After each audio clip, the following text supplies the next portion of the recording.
बिस्मिल्लाहिर्रहमानिर्रहीम। नाज़रीन किराम, सबसे पहले मुझे जमशेद जौहर का वो कलाम याद आ रहा है जिसमें जमशेद जौहर ने कहा था कि कुरान था, कुरान है, कुरान रहेगा, और शैतान था, शैतान है, शैतान रहेगा। मैं ऐसा क्यों कह रहा हूँ, उसकी वजह है,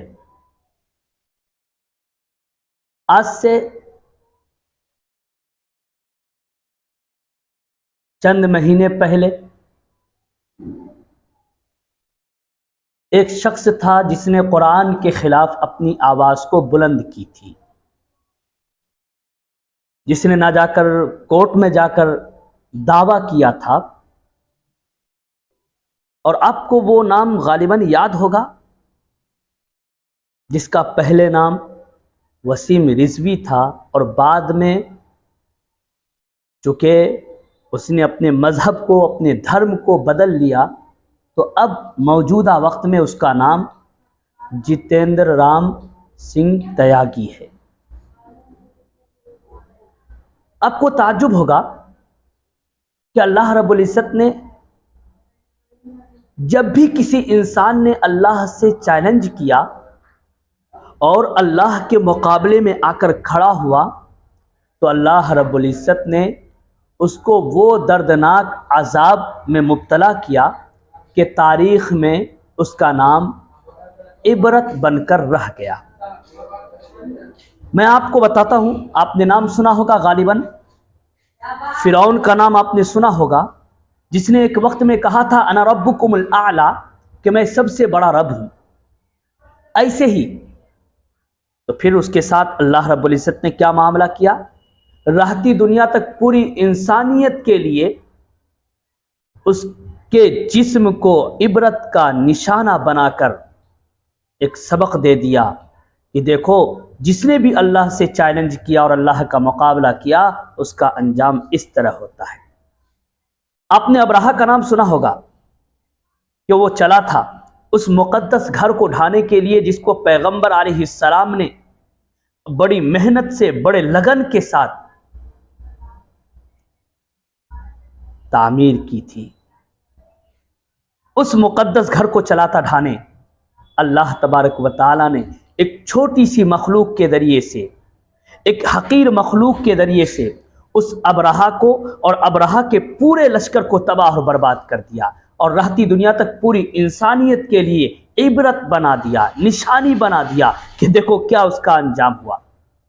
तो जिसने भी खुदा से चैलेंज किया और खुदा के मुकाबले में आकर खड़ा हुआ, अल्लाह रब्बुल इज़्ज़त ने उसका अंजाम दिखा दिया। ऐसे ही आइए आज के इस वीडियो के ज़रिए हम आपको एक वीडियो अभी दिखाएंगे।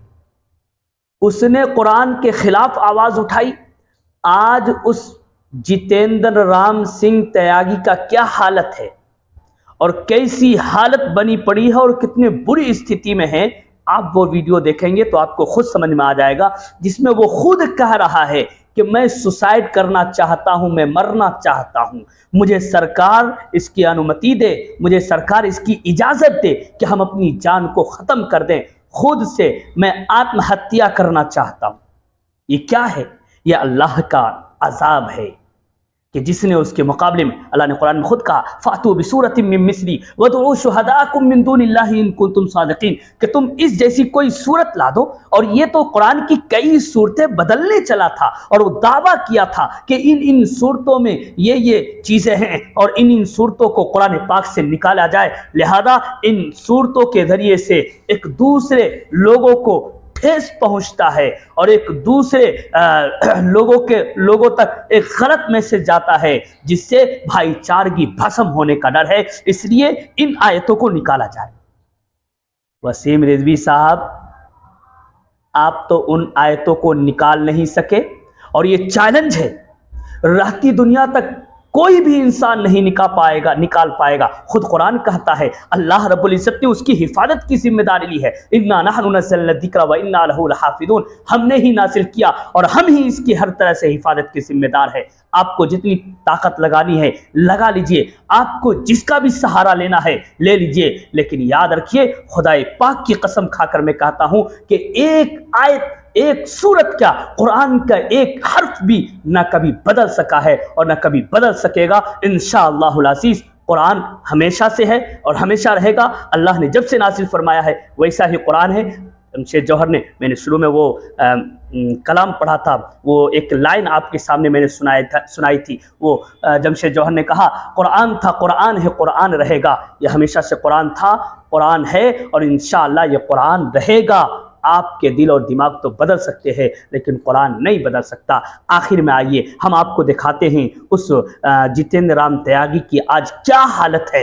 आप इस वीडियो में देखिए जिसमें वो खुद अपनी ज़बान से कह रहा है कि मैं मरना चाहता हूं, मुझे सरकार इसकी अनुमति दे, मुझे सरकार इसकी इजाज़त दे। बाकी मैं कुछ नहीं कह सकता, आप खुद समझ जाइएगा, वो वीडियो देखिएगा, आपको खुद समझ में आ जाएगा कि इसका दिमागी तवाज़ुन कितना बिगड़ चुका है। अपील की है, इच्छा मृत्यु के लिए पत्र लिखा है कि मुझे अनुमति दी जाए, क्योंकि मैं बहुत डिप्रेशन में हूँ, अपनी सुसाइड की तरफ बढ़ रहा हूँ।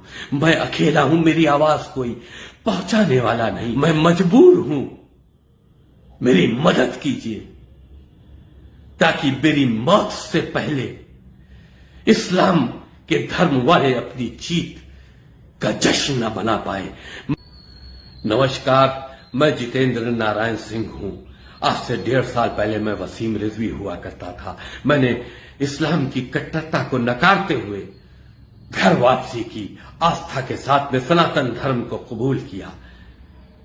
मुझसे इस्लाम के मानने वाले अब दुश्मनी रखते हैं, क्योंकि मैंने भगवान श्री राम के मंदिर अयोध्या में बनना चाहिए इसके लिए हलफनामा दिया। सुप्रीम कोर्ट में कुरान की उन 26 आयतों के खिलाफ मुकदमा दाखिल किया जो सनातन धर्म के मानने वालों को काफिर कहती हैं, उनके जीने के अधिकारों को छीनती हैं। उसके लिए आवाज बुलंद की।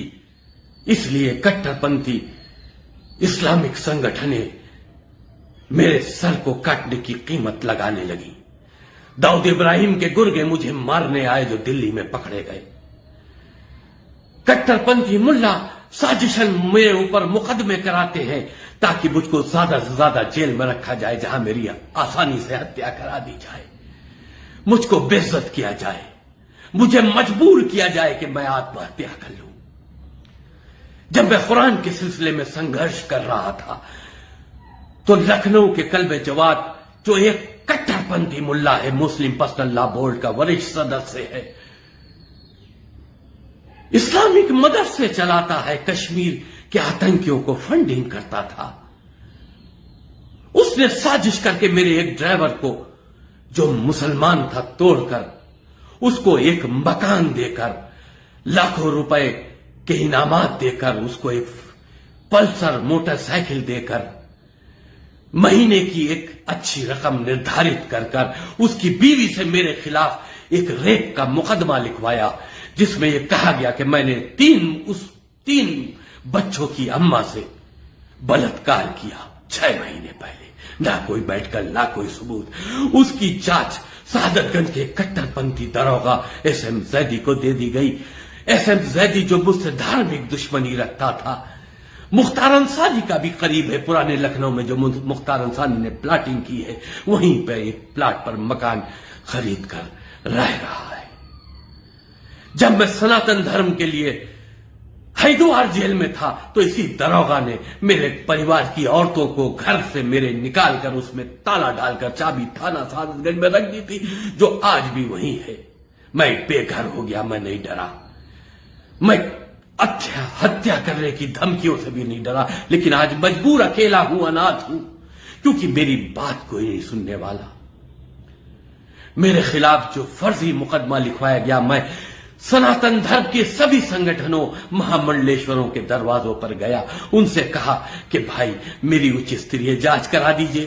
पुराने लखनऊ की पुलिस अपने ऊंचे अधिकारियों को गुमराह कर रही है, उनके दबाव में है। निष्पक्ष जांच नहीं हो रही। सीबीआई से जांच करा दिए ताकि दूध का दूध पानी का पानी हो। उन मुल्लाओं को भी बेनकाब किया जाए जो सनातन धर्म के लोगों के खिलाफ नाजायज साजिश करते हैं। लेकिन हालात बद से बदतर हो गए।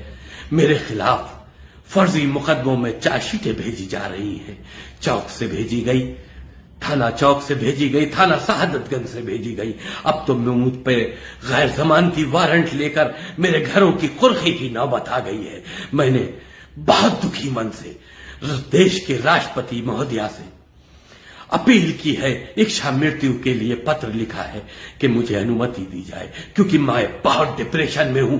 रोज एक कदम अपने सुसाइड की तरफ बढ़ रहा हूं। मैं अकेला हूं, मेरी आवाज कोई पहुंचाने वाला नहीं। सबने कहा, आश्वासन दिया कि मैं आदरणीय मुख्यमंत्री जी से बात करूंगा, लेकिन उन तक मेरी बात पहुंची नहीं, क्योंकि वो न्याय का देवता है। अगर उन तक मेरी बात पहुंचती तो आज मेरा हाल ये ना होता, मुझको भी न्याय मिलता।